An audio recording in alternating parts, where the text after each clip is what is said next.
कई राज्यों में विधानसभा चुनाव आने हैं और आगामी चुनाव जो लोकसभा का आना है वो 2024 में है। इससे पहले भाजपा सरकार ने 7 राज्यों के लिए एक बड़ा ऐलान कर दिया है, जिसमें दलित समाज को खास तौर से रखा गया है। 950 करोड़ का पास किया गया है, जिसके तहत दलित समाज को खास रखा गया है, जिसमें दलित समाज के कल्याण के लिए काम किया जाएगा। तो दलित समाज एक तरफ सड़कों पर है, दूसरी तरफ सरकार दलितों का ख्याल रखते हुए दलितों के लिए एक अच्छी स्कीम लेकर आई है। मैम, 950 करोड़ का बजट, जिसमें खास तौर दलित समाज पर गौर किया गया है, कैसे देख रहे हैं? एक तरफ आप लोग सड़कों पर हैं। मैं ये कहना चाहती हूँ, ऐसे तो आयोग को भी SC/ST आयोग को भी SC आयोग को भी फंड मिला हुआ है, लेकिन वो फंड का यूटिलाइजेशन होता नहीं है। तो सरकारों को ये देखने की ज़रूरत है कि जो फंड दिया गया है उसका यूटिलाइजेशन तो हो, जिस लिए वो फंड निकाला जाता है उसका यूटिलाइजेशन नहीं होगा तो फंड निकालने का फ़ायदा क्या है? आप कितनी भी स्कीम ले आए, लेकिन अगर धरातल पर उन स्कूलों को पर कोई काम नहीं होता है तो उन फंड का कोई फ़ायदा नहीं है। हम देखते हैं कि इतने शोषण दिल्ली के अंदर भी दलित समाज के ऊपर हो रहे हैं, उनके ऊपर पुलिस द्वारा, प्रशासन द्वारा कोई एक्शन नहीं लिया जाता है। उनको यहाँ तक कहा जाता है कि अभी तक जितने SC/ST केसेस हुए हैं उनके अंदर अभी तक कोई न्याय नहीं मिला है। तो आप ये सोचो, अगर प्रशासन ही ये कहता है तो फिर उन फंड का फ़ायदा क्या है? अगर आपने फंड निकाले हैं तो आप फंड उनको दीजिए ना।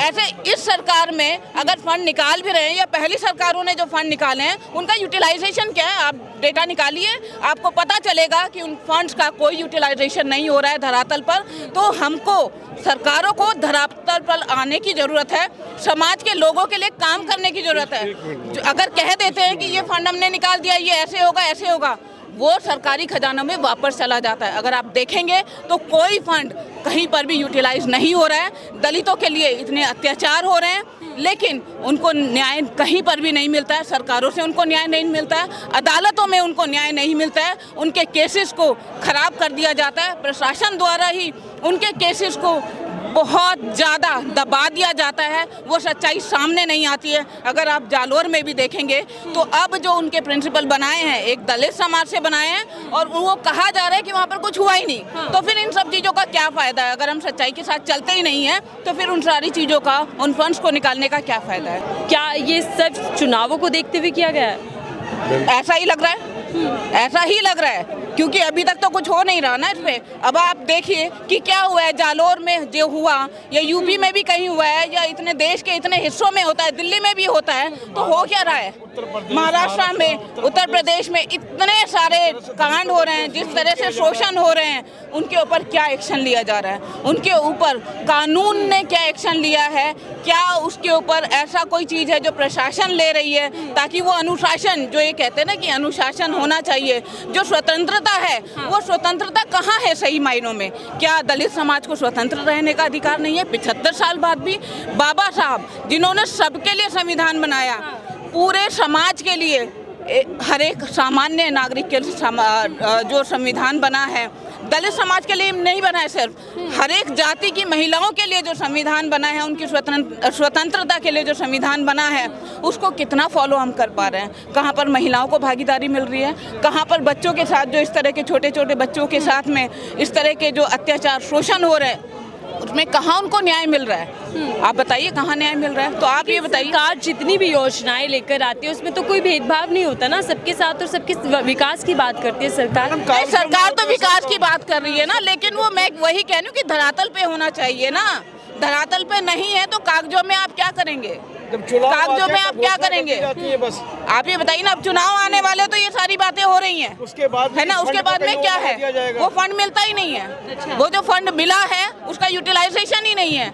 आप आयोग में जाके देखिए, SC/ST आयोग में आप जाके देखिए कि वो फंड कहाँ चला गया, क्यों नहीं यूटिलाइज हो रहा है? वहाँ पर जो भी प्रशासन के लोग बैठे हुए हैं वो क्यों न्याय नहीं दे रहे हैं? आप बताइए। इस पूरे बजट में डॉक्टर अंबेडकर उत्सव धाम योजना के तहत गांव-गांव में कम्युनिटी हॉल सेंटर बनाए जाएंगे, तो ये एक अच्छा स्टेप है सरकार का। देखिए, हम ये कह रहे हैं कि जो कम्युनिटी सेंटर बनाए जाएंगे उससे क्या होगा, उसका क्या लाभ है?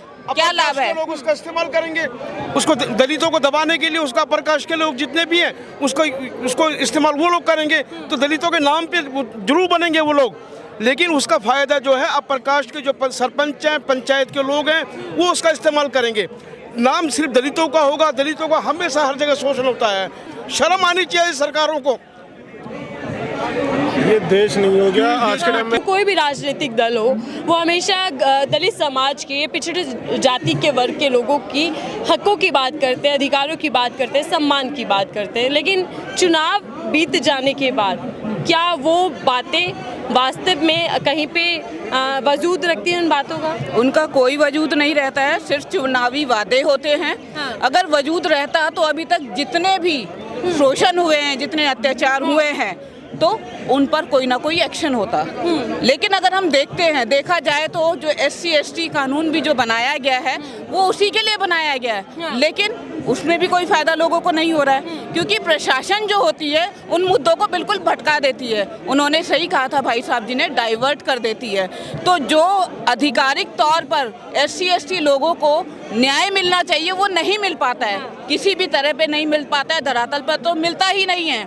उनको खाने कमाने के भी लाले हैं। अगर मैं बड़े बड़े इंस्टीट्यूट्स की भी बात करती हूँ, IIT की बात करूँ, एम्स की बात करूँ, यहाँ पर भी जो SC ST के लोग हैं उनका अभी तक अपॉइंटमेंट नहीं हुआ है। क्यों नहीं हुआ है? पास तो हो जाते हैं, जनरल कैटेगरी का हो जाता है, सिर्फ SC ST का ही नहीं होता है। उनको क्या हो जाता है? उनका टैलेंट खत्म हो जाता है क्या उस टाइम पे? या जो अधिकारीगण है उनको इतना ज़्यादा उनसे गुस्सा है आज के समय में भी, मतलब 75 साल हो गए आज़ादी को, आज के वक्त में भी अगर उनको न्याय नहीं मिल रहा है, किसी भी संस्थान में नहीं मिल रहा है, किसी भी अदालत में नहीं मिल रहा है, किसी भी प्रशासनिक जगह पर उनको न्याय नहीं मिल रहा है, तो इसका क्या मतलब है? उस आज़ादी को हम धरातल पर तो नहीं ला रहे हैं ना। तो कोई भी सरकार हो, मैं किसी सरकार के खिलाफ या उनके फेवर में बात नहीं कर रही हूँ, कोई भी सरकार हो वो सारी योजनाओं को लाती जरूर है, लेकिन उन योजनाओं के ऊपर कोई काम नहीं हो पाता है। जैसे मैंने अभी बताया आपको, अनुसूचित आयोग बना है, लेकिन उसमें जो भी फंड आ रहा है वहाँ पर जितने भी लोग जाते हैं उनको वहाँ पर कोई ज़्यादा फायदा नहीं होता है। एक दो लोगों को बहुत चक्कर काटने के बाद वहाँ पर फायदा होता है, जबकि वहाँ पर समाज के लोग ही बैठे हुए हैं। लेकिन बावजूद उसके भी जितना फंड वहाँ पर आ रहा है उसका प्रॉपर यूटिलाइजेशन नहीं हो रहा है। उनको कानूनी तौर पर भी कोई उनको न्याय नहीं मिल रहा है। वो अदालतों में भी जाते हैं तो उनके केसेस ऐसे के ऐसे ही पड़े रहते हैं। तो इसका क्या मतलब है? न्याय कहाँ से मिलेगा? आप बताएं मुझे। सरकारें अगर न्याय देना चाहती तो न्याय मिलता ना, फिर वो 8 साल के बच्चे के साथ ऐसा तो नहीं होता।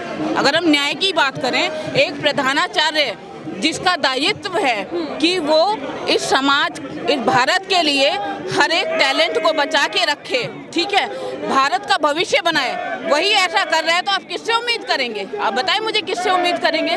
तो फिर इन योजनाओं को अगर लाए हैं तो लागू क्यों नहीं करते हैं? और इस टाइम पर जो लाए हैं, इतना पैसा जो दिखा रहे हैं, कम्युनिटी सेंटर बनाने से क्या होगा? आप बताएं मुझे। आज के समय में भी आप गांव देहातों में चले जाओ, वहाँ पर घुड़सवारी, मतलब घोड़े पर एक दूल्हा घोड़े पर बैठने के लिए भी उसको परमिशन लेनी पड़ती है। वहाँ पर पुलिस आती है तब जाके उसकी बारात निकलती है। तो इस आज़ादी को आप क्या कहेंगे? आप बताएं मुझे, इन योजनाओं को आप क्या कहेंगे? क्या वो धरातल पर लागू हो पा रहे हैं? तो आप लागू करो, लागू करने के बाद उनको न्याय दो। हमारे साथ में दूसरे समाज के लोग भी आज हमारे साथ में खड़े हैं। तो ये खिलाफत जो है ये ब्राह्मणवाद की है, ब्राह्मणों की नहीं है, क्योंकि हमारे समाज में हमारे साथ में इतने अच्छे लोग भी हैं जो आज हमारे साथ कंधे से कंधा मिलाकर खड़े हैं। जो अन्याय हुआ है वो 8 साल के बच्चे के साथ में, उनको भी अंदर से ऐसा लग रहा है कि ये बहुत गलत हुआ है और इसके लिए उसको न्याय मिलना चाहिए। ठीक।